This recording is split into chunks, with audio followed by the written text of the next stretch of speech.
happened to pick up a very key target that I worked on from the word go till the 80th minute. That I made the changes, the tactical changes, to continue blocking that area.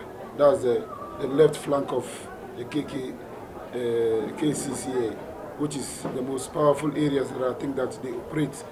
But the player I brought in happened to be the one that let me down. So we had a breakdown of concentration, and then they took advantage of that area.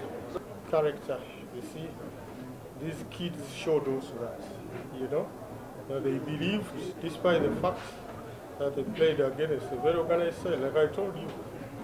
You see, a very organized side which was defending very smartly, you know, and I think they won most of the duels. They won against ones, you know, but you know, those lads to continue saying, no, we have to do it, we have to do it, we have to persistently do it.